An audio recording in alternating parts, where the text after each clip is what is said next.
দিন যত গড়াচ্ছে ঢাকা আন্তর্জাতিক বাণিজ্য মেলায় তত বাড়ছে ক্রেতাদের ভিড়। শুধু ক্রেতাই নয়, দর্শনার্থী হিসেবেও ভিড় জমাচ্ছেন বিভিন্ন শ্রেণী পেশার মানুষ। নানান পণ্যের পসরা সাজিয়ে বসেছে বিক্রেতা প্রতিষ্ঠানগুলো, প্রত্যাশা ভালো বেচাকেনার। আমাদের যে পাট পণ্য এই জিনিসটা আমরা সবার কাছে প্রচারটা করতেছে বেশি।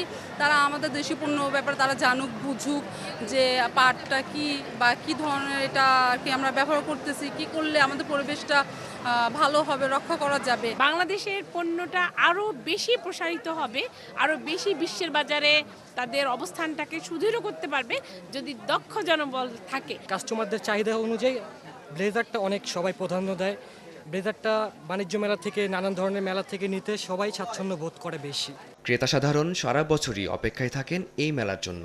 এখান থেকে দেশি বিদেশি পণ্যের মধ্যে নিজেদের পছন্দ অনুযায়ী পণ্য বেছে নেওয়ার আগ্রহ থাকে তাদের। মাসব্যাপী চলা এই মেলায় বিভিন্ন অফারের কারণে সামনের দিনগুলোতে আবারও আসার আগ্রহ প্রকাশ করেন ক্রেতারা। আমার অফারগুলো ভালো লাগতেছে, অফারের জন্য আসতে পারি। যেমন ঘরের জিনিসগুলোতে অফার দিচ্ছে, তারপরে ফার্নিচারগুলোতে অফার দিচ্ছে, তারপরে এই যে যেমন RFL এর প্রাণীরগুলোতে অফার দিচ্ছে, একটা কিনলে একটা, ওগুলো খুব ভালো। বাণিজ্য মেলায় আগে কখনো আসা হয় নাই, এবারই প্রথম।